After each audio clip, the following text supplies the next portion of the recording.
दोस्तों, हम लोग पौधों को जानिए नामक टॉपिक पर पौधों के बारे में चर्चा कर रहे थे। उन्हीं में से हमने अभी तक क्या पत्ती को अच्छे से समझ लिया था और शुरुआत हमने रूट्स से की थी। तो हम समझते हैं इसी के आगे कि रूट्स या जड़ आखिरकार कितने प्रकार की होती है। तो आइए हम देखते हैं। सबसे पहले तो कुछ आपका यहाँ एग्जाम्पल दिया गया। तो मान लीजिए आपका कोई पौधा है। तो पौधे आपका हमने कहा कि मिट्टी के अंदर का भाग पौधे का क्या कहलाता है। मिट्टी के अंदर वाला भाग आपका रूट्स या इसी को जड़ कहा जाता है। इसी को क्या कहा जाता? इसी को रूट्स या जड़ कहा जाता है। ध्यान समझिएगा, दो पौधों के अंदर जो ये जड़ें होती हैं वो भी दो प्रकार की मुख्यतः होती है। एक क्या होती है? सीधे मोटी, यानी ऊपर मोटी होती है और जैसे आपका ये पतली नीचे होते हुए पृथ्वी के अंदर अत्यधिक गहराई में चली जाती है। इसी को क्या कहा जाता? इसी को मूसला जड़ कहा जाता है। इसी को किस नाम से जाना जाता? इसी को मूसला जड़ के नाम से जाना जाता। जबकि मूसला जड़ के सहारे इससे छोटी छोटी यानी अन्य अनेक रूट्स निकलते हैं, अनेक जड़ें निकलती हैं जो कि छोटी होती हैं। इन्हीं को क्या कहा जाता? इन छोटी जड़ों को ही पार्श्व जड़ या रूट कहा जाता है। तो मूसला जड़ हो गई और दूसरी आपकी मूसला जड़ के सहारे अन्य पतली एवं छोटी जो जड़ें होती है उन्हीं को पार्श्व जड़ कहा जाता है। पार्श्व जड़ कहा जाता है। तो ये पहला प्रकार हुआ किसका? मूसला जड़ का। जरा एग्जाम्पल से हम लोग समझते हैं। जैसे ये आपका पौधा है तो इसमें आपने देखा ये सफ़ेद कलर वाइट कलर में जो दिख रहा ये आपका अत्यधिक मिट्टी के अंदर गहराई में चली गई है जड़। जबकि इसके पतली पतली जड़ें इसके चारों ओर क्या है? फैली हुई है। तो जो सीधे जड़ अंदर में गहराई में चली गई इसी को किस नाम से जाना जाता? इसी को मूसला जड़ के नाम से जाना जाता है। जबकि पतली छोटी अन्य जो इसकी सहायक जड़ें हैं जो चारों तरफ इसको यानी क्या लपेटे हुए हैं, कसे हुए हैं, उसी को क्या कहा जाता? उसी को पार्श्व जड़ कहा जाता है। दूसरा हम समझते हैं। दूसरा आपको पहले ये इसमें पौधे का चित्र देख लीजिए। देखिए इसमें कोई एक सीधे मिट्टी की यानी पृथ्वी के अंदर अत्यधिक गहराई में कोई भी रूट्स नहीं गई है, बल्कि छोटी छोटी बहुत सारी आपकी रूट्स एक दूसरे को आपस में कस रखी हैं और ये बहुत सारी हैं यानी एक जैसी ये दिखाई देती हैं। इन्हीं को एक जैसी ये दिखने वाली इन्हीं जड़ें आपकी क्या कहलाती? इन्हीं को रेशेदार जड़ कहा जाता है। इन्हीं को क्या कहा जाता? इन्हीं को रेशेदार जड़ कहा जाता है। इसी रेशेदार जो ये जड़ें हैं इसी का एक और नाम है। इसी को अन्य किस नाम से जाना जाता? इसी को झकड़ा जड़ के नाम से भी जाना जाता है। तो दो प्रकार की हमारे पास क्या हो गई? रूट्स हो गई, जड़ें हो गई। एक को किस नाम से जाना जाता? एक को मूसला जड़ के नाम से जाना जाता। जबकि दूसरे को किस नाम से जाना जाता? दूसरे को झकड़ा या इसी को दूसरे नाम से किस नाम से जानते? तो इसी को रेशेदार जड़ के नाम से जानते हैं। आइए अब हम देख लेते हैं क्या लिखा हुआ है। तो जिन पौधों में चित्र एक जो दिखाए थे यानी उसकी जो मुख्य जड़ होती है उसी को मूसला जड़ कहते, छोटी जड़ों को पार्श्व जड़ कहा जाता। जिन पौधों की जड़ें यानी चित्र बी यानी जो दूसरा वाला चित्र दिखाए थे इनके जैसी होती हैं, इनमें कोई मुख्य जड़ नहीं होती बल्कि सभी जड़ें एक जैसी एक समान दिखाई देती हैं। इन्हीं को झकड़ा या फिर रेशेदार जड़ कहा जाता है। इन्हीं को रेशेदार जड़ कहा जाता है। आगे आइए देखते हैं। यहाँ पे आइए फिर जो ये जड़ होती हैं इनका आखिरकार प्रश्न ये उठता है, जो जड़ें होती हैं इनका काम क्या होता है। काम क्या होता है? तो चूंकि हमने कहा अभी पत्तियाँ अपना भोजन प्रकाश संश्लेषण में बनाती हैं। पत्तियाँ तभी अपना भोजन बना पाएंगी जब उनको पर्याप्त मात्रा में जल एवं खनिज लवण मिलता रहेगा। तो जो मान लो ये पौधा है, पत्तियां हैं, तो पृथ्वी के अंदर जल एवं खनिज लवण का ऊपर यानी अवशोषण जो होता है वो किसके माध्यम से होता? यही जड़, इनको जो जड़ होती हैं इस जल व खनिज लवण को पत्तियों तक तनों के माध्यम से पहुंचाती हैं। तो इन रूट्स या जड़ों का काम क्या होता है? जल का अवशोषण करना। अब आइए जरा यहाँ देखिए क्या लिखता है एनसीईआरटी कि जड़ें मिट्टी से जल का अवशोषण करती हैं तथा तना जल। अब आगे ध्यान से समझिएगा, जो ये जड़ों का काम क्या है? जड़ों का काम है कि मिट्टी से किसका? जल का अवशोषण करना। मिट्टी से जल का अवशोषण करना तथा तना जल एवं खनिज को पत्ती तथा पौधे के अन्य भागों तक पहुंचाता है।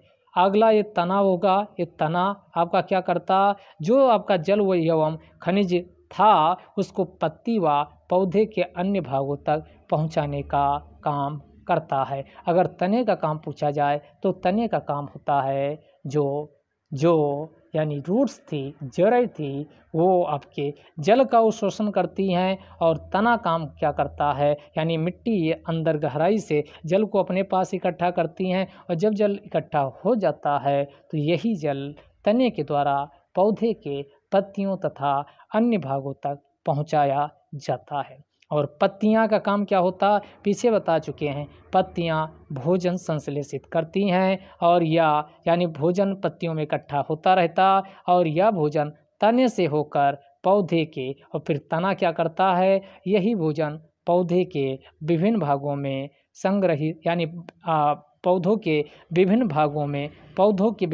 में पहुंचाने का कार्य करता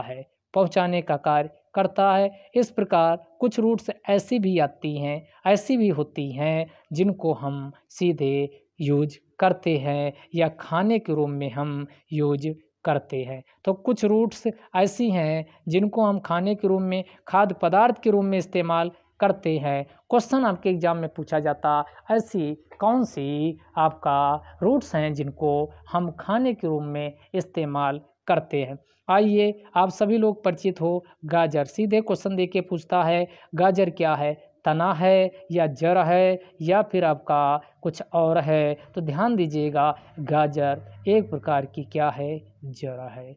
गाजर क्या है? एक प्रकार की जड़ है। तो गाजर को हम सीधे खाते हैं। गाजर का जो खाते हैं हम क्या खाते? गाजर का जड़ खाते हैं। इसी प्रकार मूली का यह एग्जाम्पल दिया गया। पहला आपका क्या हो गई? पहला आपका हो गया एग्जाम्पल की हम बात करें तो गाजर हो गया, दूसरी बात करें तो मूली हो गया। इसी प्रकार हम क्या खाते हैं? शकरकंद। अगला क्या है? शकरकंद का इस्तेमाल करते हैं, शकरकंद। इसके बाद हम और क्या खाते? शलजम। और शलजम के साथ साथ और आपका क्या होता? यानी केरल जैसे उसमें जाओगे तो वहाँ आपका एक ज़मीनी फल होता, उसी को टैपियोका कहा जाता है। एक प्रकार की जड़ ही होती टैपियोका। एक केरल में सबसे ज़्यादा इसका प्रोडक्शन होता है। तो मूली, गाजर, मूली, शकरकंद और शलजम, टैपियोका, ये कुछ क्या है? जड़ें हैं जिनका हम इस्तेमाल भोजन के रूप में करते हैं। तो इससे भी क्वेश्चन आपके एग्जाम में पूछा गया है और पूछा जा सकता। तो इतने ध्यान रखिएगा, गाजर, मूली, शलजम, शकरकंद और टैपियोका का हम इस्तेमाल करते हैं, जो कि विभिन्न प्रकार की जड़ों के एग्जाम्पल हैं। आगे देखिए पुष्प की यहाँ बात की गई, तो अब हम किसकी बात कर लेते हैं। यानी हमने अभी तक पत्ती को जान लिया, इसके साथ आपका तना को जान लिया, इसके साथ आपको किसको जान लिया, यानी रूट्स या जड़ को समझ लिए, उसके प्रकार को समझ लिए। अब हम इसमें समझते हैं कि आखिरकार पुष्प कैसे बनते हैं और कितने प्रकार के पुष्प होते हैं। पुष्प कितने प्रकार के होते हैं और किन में आपके पुष्प होते हैं और किन में पुष्प नहीं होते, इन सब को हम समझते हैं। तो आइए यहाँ पुष्प के हम कुछ एग्जाम्पल दिए गए पौधे के, जैसे धतूरा हुआ, गुलाब हुआ, सरसों हुआ, बैंगन हुआ, भिंडी, गुलमोहर, इन सब का एग्जाम्पल के साथ समझाया गया है। तो आइए हम देखते हैं कुछ प्रमुख भाग पुष्प के जो होते हैं। तो सबसे पहले ध्यान से समझिएगा, जैसे गुलाब आप देखते हो तो गुलाब में आप ध्यान से समझिएगा कि गुलाब में क्या होता कि गुलाब का जब फूल निकल रहा होता है या कोई फूल निकल रहा होता तो पत्ती जैसी एक आपकी क्या होती है, संरचना होती है। वो चारों तरफ आपका जो खिल रहा होता है, जैसे इस वाले में देखिएगा ये आपकी हरे हरे कलर की जो दिख रही है, इसी को किस नाम से जाना जाता, जो यानी मेन जो फूल होता है उसको घेर रखता है, यानी उसी को क्या कहा जाता, इसी को बाह्य दल कहा जाता। बाह्य माने बाहर से और दल का मतलब जो आपका इसको आधार प्रदान करता है, क्योंकि फूल अत्यधिक मुलायम पार्ट होता है तो इसी को क्या कहा जाता, इसी को बाह्य दल कहा जाता है, बाह्य दल कहा जाता। फिर आगे देखते हैं, ये आपके पंखुरई आपकी दिखी है, तो पंखुरई का मतलब आप फूल लीजिए तो फूल के अंदर क्या होता, छोटे छोटी पंखुड़ियाँ होती, कई पंखुड़ियों को मिला करके आपका फूल बनता है। तो क्या होता, जो ये लाल वाला रेड वाला ये आपका पार्ट दिख रहा, इसको एक एक करके आप अलग निकाल सकते हो, कर सकते हो, इसी को क्या कहा जाता, इसी को पंखुड़ई के नाम से जाना जाता है, पंखुड़ई के नाम से जाना जाता है। तो आइए हम बात अगला इसके आगे की करते हैं। तो आइए बाह्य दल हमने समझ ही लिया, बाह्य दल के साथ साथ हमने किसको समझ लिया, हमने पंखुड़ी दोनों को समझ लिया। अब आते हैं अगला, हम देखते हैं अन्य कौन से पुष्पों में यानी फूल में भाग होते हैं। आइए एक चित्र यहाँ पुष्प के भाग की बात की गई, तो इसके अलावा हमने कहा जो ये रेड वाला कलर है, रेड वाले कलर को ही जो फूल की कई आपकी परतें होती हैं, परत दर परत आपका फूल क्या होता मिल करके आपका बनता है। प्रत्येक परत को किस नाम से जाना जाता, तो हमने कहा इसी को पंखुड़ई के नाम से जाना जाता। जबकि फूल के चारों तरफ जो ये पत्तियाँ होती हैं, यानी इसको फूल जब निकलता है तो उसके चारों ओर आवरण एक होता है, उसी आवरण को हमने क्या कहा, उसी को बाह्य दल के नाम से जाना जाता। तो फूल के अंदर पंखुड़ी भी होगी, बाह्य दल होगा। इसके अलावा दो भाग और होते हैं जिससे जनन क्रिया संपन्न होती, एक को पुंकेसर कहा जाता है और दूसरे को स्त्री केसर कहा जाता। एक को पुंकेसर कहा जाता है, एक को स्त्री केसर कहा जाता, पुंकेसर, स्त्री केसर।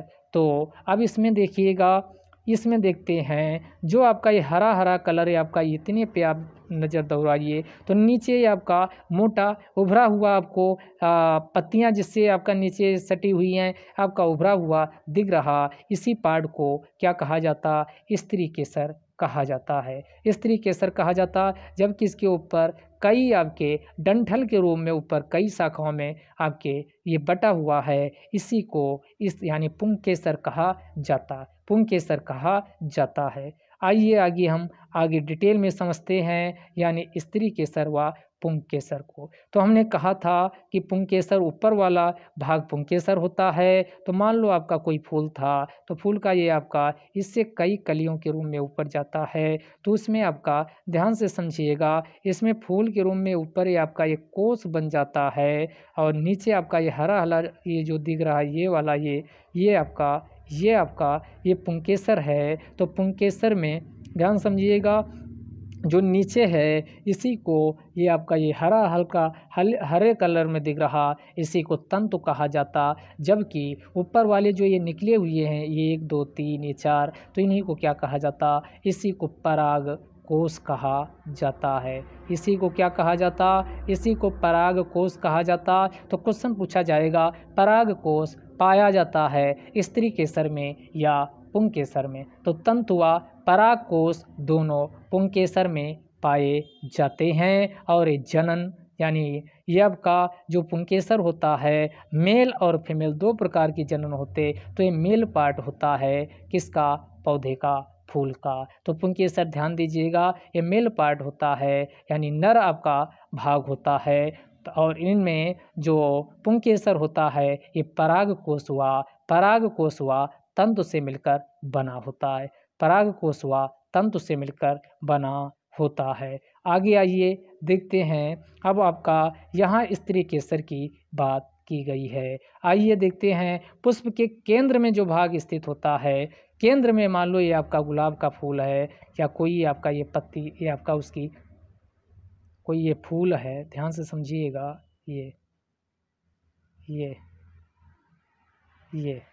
ये मान लो कोई फूल है और फूल के साथ आपका ये आपका तो यहाँ जो ये आपका केंद्र में भाग यहाँ पर स्थित होगा जिसके सारे फूल बना है, ये उभरा हुआ भाग होता है। तो पुष्प के केंद्र में स्थित भाग, केंद्र आपका इसका हो गया, तो पुष्प के केंद्र में स्थित भाग को ही स्त्री केसर कहा जाता है। स्त्री केसर कहा जाता है। और स्त्री केसर के भी कितने भाग होते हैं? मुख्यतः कई भाग होते, लेकिन इसको हम 3 भागों में बांटते हैं। तो एक आपका ये फिगर दिया गया है, हमने पुंकेसर में समझा 2 भाग होते, एक तंतु होता है, दूसरा पराग कोश होता। उसी प्रकार स्त्री केसर में भी आपके कितने भाग होते? 3 भाग होते हैं। कितने भाग होते? 3 भाग होते हैं। आइए इस फिगर से हम समझते हैं। तो ये आपका यहाँ ये उभरा हुआ इतना पार्ट है यानी मोटा है अन्य की तुलना में, इसी को क्या कहा जाता? इसी को अंडाशय कहा जाता है। अंडाशय कहा जाता। अंडाशय के ऊपर जाइए तो आपको वर्तिका मिल जाएगा। वर्तिका के ऊपर जाइए तो वर्तिका का जो आगे वाला भाग होता है, ये वाला इतना जो बना हुआ, इसी को क्या कहा जाता? इसी को वर्तिका प्लस अग्र से बना है। अग्र माने आगे होता, वर्तिका का आगे वाला भाग आपका वर्तिकाग्र कहलाता है। क्या कहलाता? इसी को वर्तिकाग्र कहा जाता है। तो स्त्री केसर के भाग कौन कौन हो गए? अंडाशय हो गया, वर्तिका हो गया और आपका वर्तिकाग्र हो गया। क्वेश्चन पूछेगा वर्तिकाग्र व वर्तिका किस में पाया जाता? तो आपका वर्तिकाग्र, वर्तिका, अंडाशय ये किसके पार्ट हैं? स्त्री केसर के पार्ट होते हैं। आइए आगे हम समझते हैं, जानते हैं।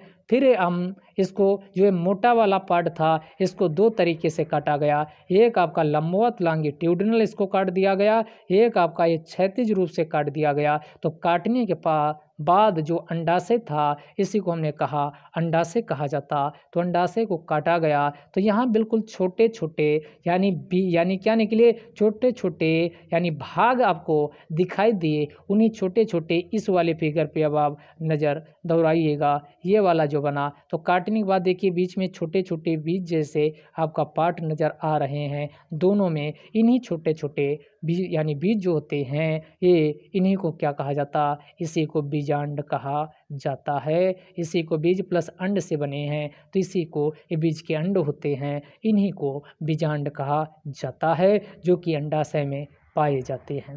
क्वेश्चन पूछेगा बीजांड कहाँ पाया जाता? तो बीजांड आपका अंडाशय में पाया जाता है। तो अंडाशय में बीजांड पाया जाता। बीजांड के ऊपर पतला सा जो पार्ट होता है उसी को वर्तिका कहा जाता। और वर्तिका का जो अगला हिस्सा होता है, आगे का भाग होता, उसी को वर्तिकाग्र कहा जाता है। वर्तिकाग्र कहा जाता। अब आप इसको समझ चुके होंगे तो अब पूरी अच्छे तरीके से इसको आप समझ चुके हैं। यहाँ लिखा भी है, देखिएगा क्या लिखा हुआ है कि अंडाशय में छोटी छोटी गोल संरचनाएं दिखाई देती हैं, इन्हीं को बीजांड कहा जाता। जब भी बीजांड की बात आए कि बीजांड क्या है, तो अंडाशय में जो छोटी छोटी गोलनुमा संरचना या गोल संरचनाएं जो दिखाई देती हैं उन्हीं को बीजांड कहा जाता है, जो कि अंडाशय का प्रमुख भाग होता है, प्रमुख भाग होता है। तो आगे देखिएगा, इसमें दो आपके फिगर ये दिखे, इनको काटा गया, एक को हमने कहा लंबवत काटा गया, एक को क्षैतिज काटा गया था। तो इसके अंदर से दो फोटो जो आपके इधर आपके दिखाए थे पिक, यहाँ ये इस वाले में नज़र डालिए। तो हमने कहा था इसमें देखो बीच वाले इतने हिस्से में यहाँ छोटे छोटे गोल संरचनाएं दिखाई दी थी। इन्हीं गोल संरचनाओं को बीजांड कहा गया था। और बीजांड किसमें पाए जाते हैं? बीजांड आपके अंडाशय में पाए जाते हैं, अंडाशय में पाए जाते हैं। तो आपका ये अंडाशय हो गया, बीजांड हो गया। तो इसी के साथ आपका ये चैप्टर पूरी तरीके से क्या होता, समाप्त होता है। तो अभी तक हम इसमें समझ लिए हैं, क्या क्या समझ लिए हैं? आरोही को समझ लिए हैं, आरोही बताए थे। आरोही का मतलब आपको क्या बताए थे? आरोही का मतलब मान लो कोई एक मेन आपका कोई आपकी दीवार है या पौधा है, इसी के सहारे जो अन्य लताएँ या अन्य पौधा इस पे ऊपर की ओर चढ़ता चला जाता है, यानी उसकी जो इसके तना होता है वो अत्यधिक मुलायम होता। अगर ये आधार को हटा दिया जाए तो ये तुरंत आपका तना गिर जाएगा। इसी प्रकार के पौधे को हमने कहा था, इसी को क्या कहा जाता? आरोही कहा जाता है। अगला शब्द यहाँ आया आपके सामहन। सामहन आपका दो चीज़ें होती हैं, एक सामहन होता है, एक आपका अभिवहन होता है, और एक आपका चालन होता है। तो यहाँ संवहन, वैसे यहाँ जो ये शब्द है इसका हम भूगोल में काफ़ी डिटेल में क्या करेंगे, चर्चा करेंगे। तो इसको अभी हम आगे समझेंगे। अब अगला शब्द आया था विसर्पी लता। तो विसर्पी लता का मतलब हुआ कुछ पौधे या ऐसे होते हैं जो सर्पनुमा यानी क्या होते, फैल जाती है अपने चारों तरफ, आपके क्षैतिज रूप से ये आपका क्या होते, फैल जाते। इन्हीं को विसर्पी लता कहा जाता है। कद्दू का एग्जाम्पल दिए थे, लौकी का एग्जाम्पल दिए थे, तोरी का एग्जाम्पल दिए थे, इसी का एग्जाम्पल है। अगला हम समझ चुके हैं रेशेदार। दो प्रकार की आपको रूट बताई थी, जड़ें दो प्रकार की होती हैं, एक को क्या कहा जाता, मूसला जड़, और दूसरे को रेशेदार जड़ कहा जाता है। तो हम मूसलाधार, रेशेदार और मूसलाधार के साथ छोटी छोटी अन्य जड़ें जो निकल आती, उन्हीं को पार्श्व जड़ कहा जाता है। फिर यहाँ साग शब्द आया। तो साग को भी हम समझ चुके, यानी शुरू में हमने यही बताया था, जो पौधा होता तीन भागों में बांटा गया। एक को क्या कहा जाता, साग कहा जाता, दूसरे को क्या कहा जाता, बुश या झड़ी कहा जाता, और तीसरे को क्या कहा जाता, तीसरे को वृक्ष कहा जाता। तो तीनों की आपको काफ़ी अच्छे से हम इसको आपको समझा चुके हैं।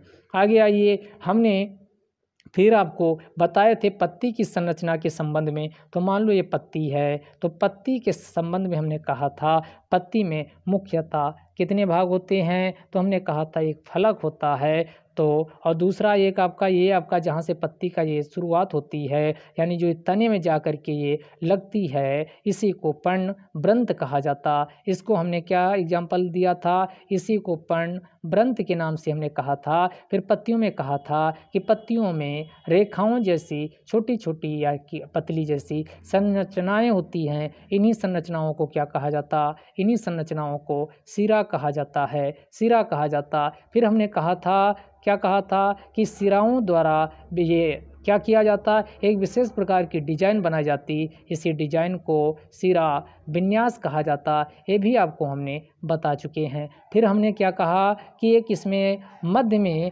पत्ती के मध्य में एक मोटी क्या होती, सिरा होती है। इसी मोटी सिरा को क्या कहा जाता, इसी को मध्य सिरा के नाम से जाना जाता। इसके बारे में भी हम आपको डिटेल में बता चुके हैं। और हमने आपको क्या बताया था, अगला बताया था, ये आपकी मोटी सिरा है, ये अपने दोनों ओर यानी क्या करती है, एक जाल जैसी संरचना बनाती है। उसी को क्या बताए थे, जालिका कहा जाता, जालिका रूपी संरचना कहा जाता। कुछ में समानांतर, जैसे आपको घास का एग्जाम्पल लिए थे, तो घास में बताए थे समानांतर संरचनाएं होती हैं। तो समानांतर, इसी समानांतर को किस नाम से जाना जाता, इसी समानांतर को किस नाम से जाना जाता, समानांतर रूपी संरचना या समानांतर यानी आपकी सिरा विन्यास के नाम से जाना जाता है। तो इसको भी हमने आपको बता दिए, प्रकाश संश्लेषण बता दिए, पर्णवृंत बता दिए, स्त्री केसर हो चुका। स्त्री केसर को काफ़ी डिटेल में समझ लिए कि आपका समझिएगा इस तरीके सर, ये आपका मोटा वाला पार्ट, फिर पतला वाला, फिर आपका ये। तो इसमें समझिएगा हमने कहा ये मोटा वाला भाग, इसी को क्या कहा जाता, इसी को अंडाशय कहा जाता है। अंडाशय के ऊपर वाले पार्ट क्या कहलाता, हमने कहा इसी को वर्तिका कहा जाता। और ऊपर वाला भाग क्या कहलाता, वर्तिका के ऊपर वाला, इसी को हमने कहा इसको वर्तिकाग्र कहा जाता है। फिर हमने कहा जो ये अंडाशय होता है इसको, इसमें भी छोटे छोटे क्या होते, इसमें गोल संरचनाएं होती हैं। इन्हीं छोटे छोटे गोल संरचनाओं को क्या कहा जाता, इसी को बीजांड कहा जाता, बीजांड कहा जाता है। इसी को क्या कहा जाता, इसी को बीजांड कहा जाता है। तो इसको हमने आपको डिटेल में बताए हैं। अब यहाँ हमने इसमें किसको किसको जितने शब्द आए सबको समझ चुके हैं। आरोही को, सामूहन को, विसर्पी लता को, रेशेदार रूट्स को, शाक को, पार्श्व ज्वर को, मध्य सिरा को, सिरा विन्यास, बीजांड, समानांतर सिरा विन्यास, और आपका पेटल्स या पंखुड़ी, उसके बाद सिरा, ब्रज, वाष्पोत्सर्जन, मूसला ज्वर, पुंकेसर, बुश, बाह्य दल, जालिका रूपी सिरा विन्यास, स्त्री केसर, और आपका प्रकाश संश्लेषण, और प्रकाश संश्लेषण के बाद पर्ण व्रंत। तो एक बार इन शब्दों पे विचार कीजिए और जो फिगर बनाए उन फिगर को बनाने की कोशिश कीजिए। देखिए आप समझ पाए हो कि नहीं। अगर ये सब आप समझ गए हो तो अवश्य इन शब्दों का मतलब आप जान चुके होंगे। फिर आपके सारांश में कुछ है नहीं, जो चीज़ें आपको बताए हैं वही इसमें आपके सारांश में दी हुई हैं। तो आपका अच्छे से अब आपको समझ में आ गया होगा। तो इसी के साथ आपका ये उसी जो वीडियो अभी आपका पार्ट 1 डाले हैं उसी चैप्टर का ये पार्ट 2 है। तो इसी के साथ ये चैप्टर आपका समाप्त होता है। कल आपको अगले टॉपिक के साथ, नए चैप्टर के साथ फिर से मिलेंगे। तब तक के लिए धन्यवाद।